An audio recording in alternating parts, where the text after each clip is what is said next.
नमस्कार। एक बार फिर से बहुत बहुत स्वागत है आप सभी का परीक्षा वर्ल्ड के इस यूट्यूब चैनल में। दोस्तों, करंट अफेयर्स का जो टेस्ट है उसको आज से हम स्टार्ट करने जा रहे हैं। यह टेस्ट संख्या हमारी पहली है।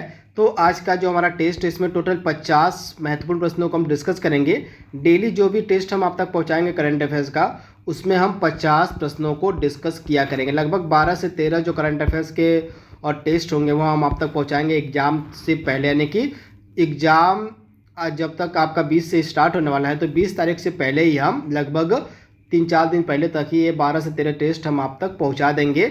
लगभग एक टेस्ट में आपके 50 क्वेश्चन होंगे करंट अफेयर्स के। तो टोटल आप मान के चलिए 6 से 650 तक प्रश्नों को हम आप तक पहुंचा देंगे करंट अफेयर्स के टेक्स्ट के माध्यम से।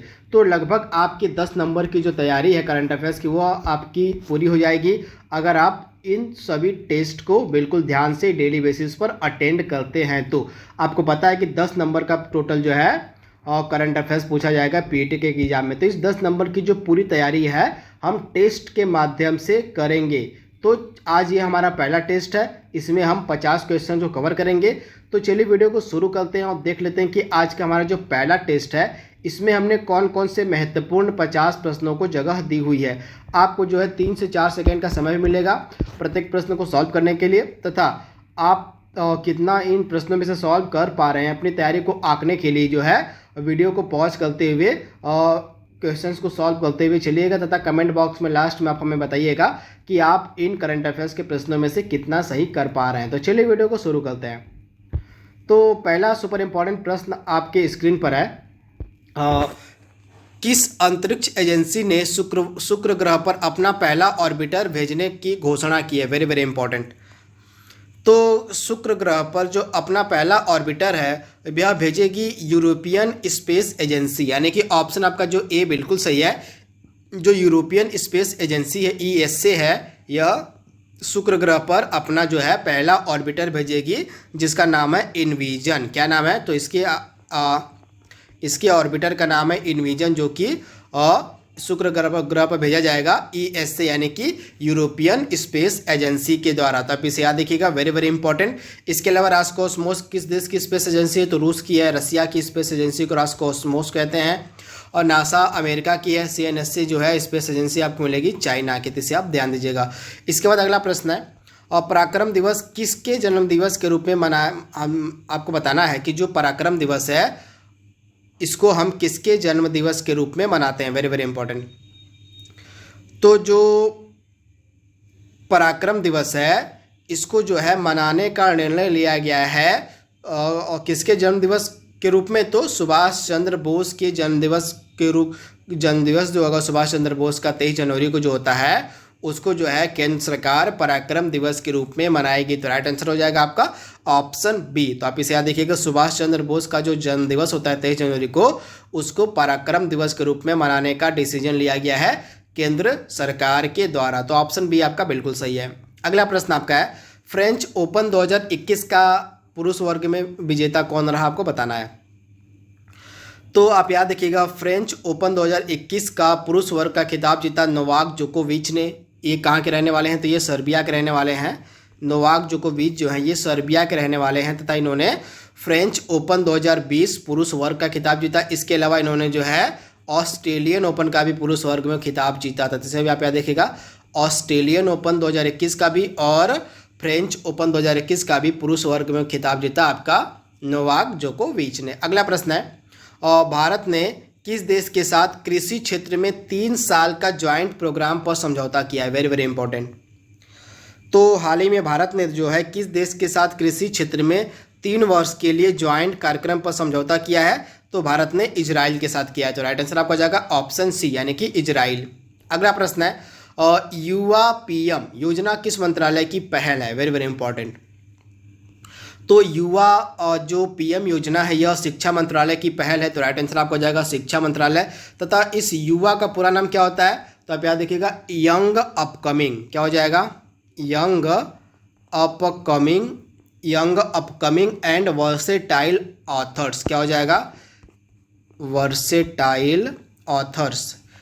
तो यहाँ पे जो यंग ऑथर होंगे, जो नौजवान ऑथर्स, जो लेखक होंगे, उनको प्रमोट करने के लिए, उनको प्रोत्साहित करने के लिए जो है यह युवा पीएम योजना की शुरुआत की गई है शिक्षा मंत्रालय के द्वारा। तो इसका फुल फॉर्म आपको याद रखना है, young upcoming and versatile author. इसको शुरू किया है शिक्षा मंत्रालय ने, जिसे आप ध्यान दीजिएगा। अगला प्रश्न आपका है, और पश्चिम बंगाल में जल परिवहन में सुधार हेतु भारत सरकार ने किस संस्था के साथ समझौता किया है? Very very important. तो विश्व बैंक के साथ जो है भारत सरकार ने समझौता किया है। तो राइट आंसर हो जाएगा आपका ऑप्शन बी, विश्व बैंक के साथ। वर्ल्ड बैंक का हेडक्वार्टर आपको मिलेगा वॉशिंगटन डीसी में। कहाँ पे? तो वॉशिंगटन और डीसी में आपको वर्ल्ड बैंक का हेडक्वार्टर मिलेगा। डेविड मालपास जो है ये इसके अध्यक्ष हैं। अगला प्रश्न है, और BBC Indian sports women of the year 2021 का पुरस्कार किसे दिया गया? तो BBC Indian sports women of the year पुरस्कार 2021 दिया गया किसको? तो आप याद रखिएगा, तो BBC Indian sports women of the year 2021 पुरस्कार दिया गया कोनेरू हम्पी को, यानी कि ऑप्शन ए आपका बिल्कुल सही है। अगला है, विश्व की सबसे बड़ी तैरती हुई सौर ऊर्जा परियोजना किस नदी पर निर्मित है? Very very important. तो हाल ही में दुनिया की सबसे बड़ी तैरती हुई सौर ऊर्जा परियोजना का जो निर्माण है यह नर्मदा नदी पर किया गया, यानी कि राइट आंसर हो जाएगा आपका नर्मदा नदी, यानी कि ऑप्शन ए। अगला प्रश्न है, लॉन्च पैड योजना किस राज्य ने शुरू की है?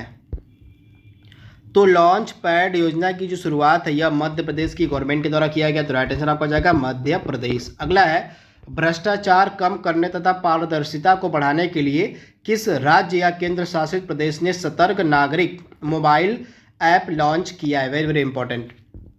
तो सतर्क नागरिक मोबाइल एप्लीकेशन को लॉन्च किया है जम्मू कश्मीर यूनियन टेरेटरी ने, यानी कि ऑप्शन आपका जो डी है बिल्कुल सही है, जम्मू कश्मीर यूनियन टेरेटरी के द्वारा। अगला प्रश्न है, हेनले पासपोर्ट सूचकांक जो हाल ही में जारी किया गया है, इसमें जो है 2021 का जो हेनले पासपोर्ट सूचकांक जारी किया गया, इसमें भारत का स्थान क्या है? Very very important. तो हेनले पासपोर्ट सूचकांक 2021 में भारत का स्थान है 84th, यानी कि 84वीं रैंक भारत की है, तथा पहले स्थान पे आपको मिलेगा जापान। तो इसे आप याद रखिएगा, वेरी वेरी इंपॉर्टेंट, यानी कि जापान का जो पासपोर्ट है दुनिया में सबसे ज़्यादा पावरफुल है, और भारत का जो पासपोर्ट है इसकी रैंकिंग 84वीं है। तो इसे आप ध्यान दीजिएगा।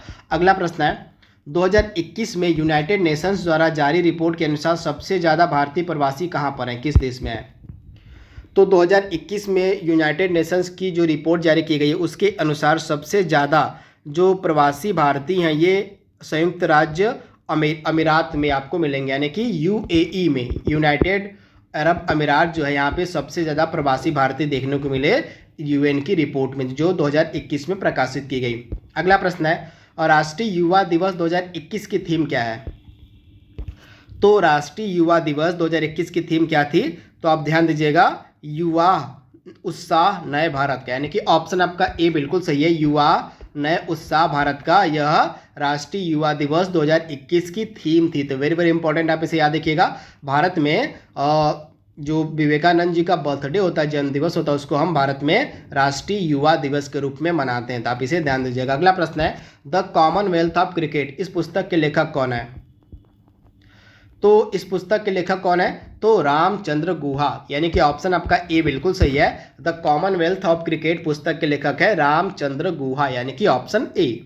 अगला प्रश्न है, पूर्वोत्तर भारत का पहला खेलो इंडिया स्पोर्ट्स स्कूल किस राज्य में खुला है? आपको बताना है। तो पूर्वोत्तर यानी कि नॉर्थ ईस्ट का पहला जो है भारत का खेलो इंडिया स्पोर्ट्स स्कूल का उद्घाटन किया गया मेघालय में, यानी कि ऑप्शन आपका ए बिल्कुल सही है, मेघालय। अगला प्रश्न है, कौन सा मंत्रालय संरक्षण क्षमता महोत्सव यानी कि सक्षम 2021 का आयोजन किया, यानी कि किस मंत्रालय के द्वारा जो है संरक्षण क्षमता महोत्सव यानी कि सक्षम 2021 का आयोजन किया गया? तो सक्षम 2021 का जो आयोजन है किस मंत्रालय के द्वारा किया गया? तो शिक्षा मंत्रालय, आप याद रखिएगा, जो सक्षम 2021 है इसका जो आयोजन है पेट्रोलियम मंत्रालय के द्वारा किया गया। किस मंत्रालय के द्वारा? तो पेट्रोलियम मंत्रालय, यानी कि ऑप्शन आपका ए बिल्कुल सही है। अगला प्रश्न है, किन देशों के बीच एक्स डेजर्ट नाइट 21 युद्ध अभ्यास का आयोजन हुआ? Very very important. तो आप ध्यान दीजिएगा, जो एक्स डेजर्ट नाइट 21 युद्ध अभ्यास है इसका आयोजन भारत और फ्रांस के मध्य किया गया। तो राइट आंसर आपको जाएगा भारत और फ्रांस, यानी कि ऑप्शन आपका जो सी है बिल्कुल सही है। अगला प्रश्न है, रेलवे बोर्ड के नए अध्यक्ष और सीईओ कौन बनाए गए? Very very important. तो रेलवे बोर्ड के नए अध्यक्ष और सीईओ बनाए गए हैं सुनीत शर्मा, यानी कि ऑप्शन आपका जो बी है बिल्कुल सही है। सुनीत शर्मा जो है ये रेलवे बोर्ड के नए अध्यक्ष और सीईओ बनाए गए हैं। तो सुनीत शर्मा राइट आंसर है। आपको कमेंट बॉक्स में बताना है कि नए जो हमारे रेलवे मिनिस्टर हैं वो कौन बनाए गए हैं। अगला प्रश्न है, और थैला बैंक की शुरुआत किस शहर के द्वारा की गई है? किस शहर के नगर निगम के द्वारा की गई? तो आप याद रखिएगा, जो लखनऊ है, लखनऊ जो है, लखनऊ का जो नगर निगम है उसके द्वारा जो है थैला बैंक की शुरुआत की गई। तो और ऑप्शन आपका जो ए है बिल्कुल सही है। लखनऊ नगर निगम के द्वारा जो है थैला बैंक की शुरुआत की गई है। तो आप इसे ध्यान दीजिएगा, वेरी वेरी इंपॉर्टेंट। अगला है, खिलौनों के निर्माण को बढ़ाने तथा उसके विकास के लिए टॉयथॉन 2021 किस मंत्रालय ने शुरू किया है? तो आप ध्यान दीजिएगा, जो टॉयथॉन 2021 है इसको शुरू किया गया है किस मंत्रालय के द्वारा? तो शिक्षा मंत्रालय, महिला एवं बाल विकास मंत्रालय और कपड़ा मंत्रालय, इन तीनों मंत्रालय के द्वारा मिलकर जो है इस टॉयथॉन 2021 का आयोजन किया गया। तो आप इसे याद रखिएगा, वेरी वेरी इंपॉर्टेंट। और शुरुआत की गई इसकी खिलौनों के निर्माण को बढ़ाने तथा उसके विकास के लिए। तो टॉयथॉन 2021 की जो शुरुआत है इन तीनों मंत्रालयों ने मिलकर की। अगला प्रश्न आपका है, डॉक्टर एपीजे अब्दुल कलाम वैज्ञानिक पुरस्कार 2021 किसे मिला? Very very important. तो डॉक्टर एपीजे अब्दुल कलाम वैज्ञानिक पुरस्कार 2021 जो है यह किसको दिया गया? तो आप ध्यान दीजिएगा, जो डॉक्टर एपीजे अब्दुल कलाम वैज्ञानिक पुरस्कार 2021 है यह आपको दिया गया था किसको? तो इनका नाम है अमित केसरवानी। क्या नाम है? तो अमित केसरवानी, यानी कि ऑप्शन जो आपका है यहाँ पे ए, यहाँ पे हो जाएगा अमित केसरवानी, यहाँ पे होगा केसरवानी, राइट आंसर हो जाएगा अमित केसरवानी, यानी कि ऑप्शन ए। अगला प्रश्न है, पहले इथेनॉल संयंत्र की स्थापना किस राज्य में होगी? तो भारत का जो पहला इथेनॉल संयंत्र है इसकी स्थापना कहाँ पे की जाएगी? तो छत्तीसगढ़ में, यानी कि राइट आंसर आपका जाएगा छत्तीसगढ़, यानी कि ऑप्शन जो आपका डी है बिल्कुल सही है, छत्तीसगढ़ में। अगला प्रश्न है, तमिलनाडु का 28वां जिला आपको बताना है। तो तमिलनाडु का 28वां जिला कौन सा बना है? तो आप ध्यान दीजिएगा, तमिलनाडु का जो 28वां जिला है इसका नाम है मयिलादुतुरई। क्या नाम है इसका? तो मयिलादुतुरई जो है यह तमिलनाडु का 28वां जिला बनाना है कि ऑप्शन आपका जो बी है बिल्कुल सही हो जाएगा। तमिलनाडु का 28वां जिला बना है मयिलादुतुरई। अगला है, और निम्नलिखित में से कौन सा क्षेत्र सिंगल विंडो क्लियरेंस सिस्टम शुरू, मतलब आपको बताना है कि इसमें किस एरिया के लिए सिंगल विंडो क्लियरेंस सिस्टम की शुरुआत की गई है? Very very important. तो कोयला खनन के लिए आप याद देखिएगा, कोयला खान के लिए जो है, कोयला खान के लिए सिंगल विंडो क्लियरेंस सिस्टम की शुरुआत की गई गृह मंत्री अमित शाह के द्वारा। तो आप इसे याद देखिएगा, ऑप्शन आपका ए बिल्कुल सही है। और गृह मंत्री अमित शाह ने कोयला खान के लिए जो है सिंगल विंडो क्लियरेंस सिस्टम की शुरुआत की। तो ऑप्शन आपका ए जो है बिल्कुल सही है। अगला प्रश्न है, अमेरिका ने फिर से आतंकवाद प्रभावित, आपको बताना है कि अमेरिका के द्वारा जो है किस देश को आतंकवाद प्रभावित करने वाले देशों की सूची से फिर से शामिल कर दिया गया? Very very important. तो जो अमेरिका है उसने क्यूबा को, आप याद देखिएगा, अमेरिका ने हाल ही में क्यूबा को आतंकवाद प्रभावित करने वाले देशों की सूची में फिर से सम्मिलित कर दिया, यानी कि राइट आंसर हो जाएगा ऑप्शन डी, यानी कि ऑप्शन सी, यानी कि क्यूबा को आतंकवाद जो है आतंकवाद प्रभावित करने वाले देशों की सूची में सम्मिलित कर दिया गया है। तो आप इसे याद रखिएगा, वेरी वेरी इंपॉर्टेंट, क्यूबा। अगला है, और जेल पर्यटन की शुरुआत किस राज्य के द्वारा की गई? तो जेल पर्यटन की जो शुरुआत है की गई थी महाराष्ट्र के द्वारा, यानी कि ऑप्शन आपका बी बिल्कुल सही है, महाराष्ट्र के द्वारा हाल ही में जो है जेल पर्यटन की शुरुआत की गई। अगला प्रश्न आपका है, 2 मार्च 2021 को प्रधानमंत्री ने मैरीटाइम इंडिया समिट का उद्घाटन किया, इसमें कौन सा देश सहयोगी है आपको बताना है? तो हाल ही में जो है प्रधानमंत्री नरेंद्र मोदी जी के द्वारा जो है मैरीटाइम इंडिया समिट का उद्घाटन किया गया। तो इसमें जो है हमारा सहयोगी देश है डेनमार्क, यानी कि ऑप्शन ए इसका बिल्कुल सही सहयोगी देश हमारा है डेनमार्क। अगला प्रश्न है, मैत्री सेतु पुल किस नदी पर बनाया गया है? Very very important. तो मैत्री सेतु जो पुल है यह फेनी नदी पर बनाया गया, यानी कि राइट आंसर हो जाएगा आपका फेनी नदी, यानी कि ऑप्शन सी। अगला प्रश्न आपका है, ग्लोबल बायो इंडिया 2021 का आयोजन किस मंत्रालय के द्वारा किया गया? तो आप ध्यान दीजिएगा, हाल ही में ग्लोबल बायो इंडिया 2021 का जो आयोजन है विज्ञान एवं प्रौद्योगिकी मंत्रालय के द्वारा किया गया। तो राइट आंसर आपको जाएगा विज्ञान एवं प्रौद्योगिकी मंत्रालय, यानी कि ऑप्शन सी। अगला प्रश्न है, देश का सबसे बड़ा मल्टी मॉडल लॉजिस्टिक पार्क किस शहर में बनाया जा रहा है? तो हमारे देश का जो सबसे बड़ा मल्टी मॉडल लॉजिस्टिक पार्क है यह अहमदाबाद में बनाया जा रहा है। तो राइट आंसर आपका हो जाएगा ऑप्शन ए, यानी कि अहमदाबाद। अगला प्रश्न आपकी स्क्रीन पर है, भारत के किस पड़ोसी देश की सेना ने राष्ट्रपति और प्रधानमंत्री को गिरफ्तार कर वहां पर तख्ता पलट कर दिया था? तो यह देश है म्यांमार। म्यांमार की जो सेना थी वहाँ की उसके राष्ट्रपति और प्रधानमंत्री को गिरफ्तार करके वहाँ पे तख्ता पलट कर दिया था। तो ऑप्शन आपका बी बिल्कुल सही, म्यांमार। अगला प्रश्न है, वासुकी और नामक सबसे लंबी 3.5 किलोमीटर मालगाड़ी किस रेलवे जोन ने लॉन्च किया? Very very important. तो वासुकी नामक जो है सबसे बड़ी जो मालगाड़ी है इसको लॉन्च किया था दक्षिण पूर्व मध्य रेलवे, यानी कि ऑप्शन आपका ए बिल्कुल सही है। दक्षिण पूर्व मध्य रेलवे के द्वारा जो है वासुकी नामक मालगाड़ी को लॉन्च किया गया, जो कि भारत की सबसे लंबी मालगाड़ी है। तो आप इसे ध्यान दीजिएगा, वेरी वेरी इंपॉर्टेंट। इसके बाद अगला है, किस मालवाहक जहाज के कारण स्वेज नहर का मार्ग बाधित हुआ? यानी कि किस देश का यहाँ पे पूछा जा रहा है, किस देश के मालवाहक जहाज के कारण जो है स्वेज नहर का मार्ग बाधित हुआ था? तो यह जहाज था आपका ताइवान का, यानी कि ऑप्शन आपका जो बी है बिल्कुल सही। ताइवान का जो मालवाहक जहाज था इसके कारण जो है स्वेज नहर का जो मार्ग था वह अवरुद्ध हो गया था। तो आपको बताना है कि इस मालवाहक जहाज का नाम, आपको कमेंट बॉक्स में बताना है कि इस मालवाहक जहाज का क्या नाम था। अगला प्रश्न है, योवेरी मुसेवेनी किस देश के राष्ट्रपति बने हैं? तो योवेरी मुसेवेनी जो है हाल ही में तंजानिया के आपके राष्ट्रपति बने हैं। तो राइट आंसर आपका जाएगा तंजानिया, यानी कि ऑप्शन जो आपका सी है बिल्कुल सही है, तंजानिया। अगला प्रश्न हमारा है यहाँ पे, गुलाम मुस्तफ़ा खान, हाल ही में इनका निधन हो गया। तो आपको बताना है कि वे किस क्षेत्र से संबंधित थे। गुलाम मुस्तफ़ा खान का संबंध जो है किस क्षेत्र से है जिनका हाल ही में निधन हो गया? तो इनका संबंध था क्लासिकल म्यूजिक यानी कि शास्त्रीय संगीत से संबंधित थे गुलाम मुस्तफ़ा खान, जिनका हाल ही में निधन हो गया, यानी कि ऑप्शन सी आपका बिल्कुल सही है। और इसरो ने ब्राज़ील के अमेजोनिया 1 सहित 18 अन्य उपग्रहों को लॉन्च किया है। तो आपको बताना है कि इन उपग्रहों को किस प्रक्षेपण यान की सहायता से लॉन्च किया गया। Very very important.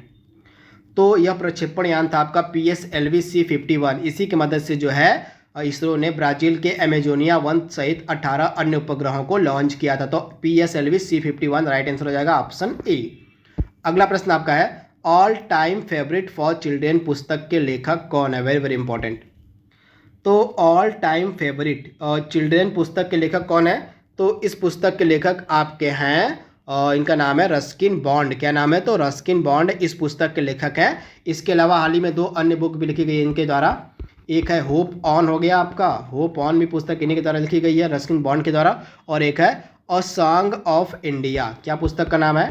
तो अ सॉन्ग ऑफ इंडिया, इस पुस्तक को भी लिखा है आपके रस्किन बॉन्ड ने। अगला प्रश्न है, प्रधानमंत्री आत्मनिर्भर स्वास्थ्य भारत योजना को बजट में आवंटित राशि कितनी? यानी कि इस वर्ष का जो बजट पेश किया गया है उस बजट में जो योजना शुरू की गई है प्रधानमंत्री आत्मनिर्भर स्वास्थ्य भारत योजना, इसमें जो है इस योजना को कितनी राशि आवंटित की गई है उस राशि को बताना है आपको। तो इसमें राशि आवंटित की गई है 64,180 करोड़, यानी कि ऑप्शन आपका जो सी है बिल्कुल सही है। 64,180 करोड़ रुपए की राशि आवंटित की गई है प्रधानमंत्री आत्मनिर्भर स्वास्थ्य भारत योजना को। तो आप इसे याद रखिएगा, वेरी वेरी इंपॉर्टेंट। अगला प्रश्न आपका है, 2021-22 के केंद्रीय बजट का कुल खर्च कितना है? तो 2021-22 के केंद्रीय बजट का कुल खर्च है यहाँ पे 34,83,236 करोड़, यानी कि ऑप्शन जो आपका है बी बिल्कुल से 34,83,200 यहाँ पे 36 करोड़ हो जाएगा राइट आंसर कुल बजट। अगला है, महाराष्ट्र भूषण 2020 किसे दिया गया? Very very important. तो जो महाराष्ट्र भूषण पुरस्कार 2020 का यह किसको दिया गया? तो यह दिया गया प्रसिद्ध गायिका आशा भोसले को, यानी कि ऑप्शन जो आपका है सी बिल्कुल सही है। प्रसिद्ध गायिका आशा भोसले को महाराष्ट्र भूषण पुरस्कार 2020 से सम्मानित किया गया। तो आशा भोसले राइट आंसर हो जाएगा। अगला प्रश्न आपका है, किस देश में भारतीय इंदिरा गांधी सांस्कृतिक केंद्र द्वारा संस्कृत लर्निंग ऐप लिटिल गुरु को लॉन्च किया गया? Very very important. तो किस देश में जो है भारतीय इंदिरा गांधी संस्कृत और केंद्र द्वारा संस्कृत जो लर्निंग ऐप है लिटिल गुरु को लॉन्च किया गया? तो लिटिल गुरु को लॉन्च किया है बांग्लादेश ने, यानी कि ऑप्शन जो आपका ए है बिल्कुल सही है। बांग्लादेश के द्वारा जो है बांग्लादेश में भारतीय इंदिरा गांधी संस्कृत, आप याद देखिएगा, भारतीय इंदिरा गांधी संस्कृति केंद्र द्वारा जो संस्कृत लर्निंग ऐप है लिटिल गुरु उसको लॉन्च किया गया। तो राइट आंसर आपको जाएगा बांग्लादेश। अगला है, देश का पहला पूरी तरह से विद्युतीकृत रेलवे जोन कौन सा है? तो देश का पहला पूरी तरह से विद्युतीकृत जो रेलवे जोन है वह है पश्चिमी मध्य रेलवे, यानी कि ऑप्शन जो आपका है सी बिल्कुल सही है, पश्चिमी मध्य रेलवे, यानी कि ऑप्शन सी। अगला प्रश्न आपका है, दुनिया का सबसे ऊंचा railway arch bridge Jammu Kashmir में किस नदी पर बनाया गया है? Very very important. तो दुनिया का सबसे ऊंचा जो रेलवे आर्च ब्रिज है यह जम्मू कश्मीर में चिनाब नदी पर बनाया गया। तो राइट आंसर आपको आ जाएगा चिनाब नदी, यानी कि ऑप्शन जो आपका डी है बिल्कुल सही है, चिनाब नदी। अगला है, चीन पर निर्भरता कम करने के लिए SCRI पहल भारत ने किस देश के साथ शुरू की है? Very very important. तो SCRI पहल को भारत ने शुरू किया है किसके साथ मिलकर? तो जापान और ऑस्ट्रेलिया के साथ मिलकर। तो बी और सी आपका राइट आंसर हो जाएगा, जापान और ऑस्ट्रेलिया के साथ मिलकर। अगला प्रश्न आपका है, तीरथ सिंह रावत के इस्तीफे के बाद उत्तराखंड का नया मुख्यमंत्री कौन बनाया गया है? तो तीरथ सिंह रावत के इस्तीफे के बाद उत्तराखंड के नए मुख्यमंत्री बनाए गए हैं, इनका नाम है पुष्कर सिंह धामी, यानी कि ऑप्शन डी आपका बिल्कुल सही। अगला है, T20 में भारत की तरफ से सबसे ज़्यादा विकेट लेने वाले गेंदबाज कौन है? तो T20 में भारत की तरफ से सबसे ज़्यादा विकेट लेने वाला गेंदबाज कौन बना है? तो आप ध्यान दीजिएगा, T20 में भारत की तरफ से सबसे ज़्यादा विकेट लेने वाले गेंदबाज बने हैं आपके और युजवेंद्र चहल। तो आप इसे याद देखिएगा, T20 इंटरनेशनल में जो है यहाँ पे इंटरनेशनल होगा, तो T20 इंटरनेशनल में भारत की तरफ से सबसे ज़्यादा विकेट लेने वाले गेंदबाज बने हैं आपके कौन? तो युजवेंद्र चहल, यानी कि ऑप्शन बी आपका बिल्कुल सही है। अगला प्रश्न है, RBI ने किस बैंक पर 2 करोड़ का मौद्रिक जुर्माना लगाया था हाल ही में? तो HDFC बैंक पर आप याद देखिएगा, RBI ने HDFC बैंक पर जो है 2 करोड़ का मौद्रिक जुर्माना लगाया था हाल ही में। अगला प्रश्न है, किस केंद्र शासित प्रदेश में पासा एक्ट विवाद का मतलब जो पासा एक्ट विवाद है यह कहाँ पे बना हुआ था? तो जो पासा एक्ट विवाद था आपका यह किस केंद्र शासित प्रदेश में था? तो लक्षद्वीप में। आप यहाँ देखिएगा, हाल ही में लक्षद्वीप में पासा एक्ट विवाद जो है चर्चा में रहा था। तो राइट आंसर होगा लक्षद्वीप, यानी कि ऑप्शन सी। अगला प्रश्न आपका है, इंडियन सुपर लीग 2020-21 का विजेता कौन रहा? तो इंडियन सुपर लीग 2020-21 का विजेता टीम थी मुंबई सिटी FC। कौन थी? तो मुंबई सिटी FC, यानी कि ऑप्शन डी। आज का लास्ट प्रश्न हमारा है, ऑल इंग्लैंड बैडमिंटन चैंपियनशिप का खिताब किस पुरुष वर्ग का ने जीता? आपको बताना है। तो यहाँ पे ऑल इंग्लैंड बैडमिंटन चैंपियनशिप का खिताब जो है किस पुरुष वर्ग ने जीता है? तो आप याद देखिएगा, जो ऑल इंग्लैंड बैडमिंटन चैंपियनशिप का खिताब ये जीता ली जी जिया ने। किसने? तो ली जी जिया, यानी कि ऑप्शन सी आपका बिल्कुल सही है, ली जी जिया ने जो है ऑल इंग्लैंड बैडमिंटन चैंपियनशिप का खिताब जीता पुरुष वर्ग में। तो ऑप्शन आपका सी बिल्कुल सही है, ली जी जिया। तो करंट अफेयर्स का जो पहला आज का हमारा सेशन था इसमें हमने 50 प्रश्नों को सॉल्व कर लिया है। आई होप यह वीडियो आपको पसंद आएगा। तो आज के लिए बस इतना ही। Thank you, thanks for watching, thank you.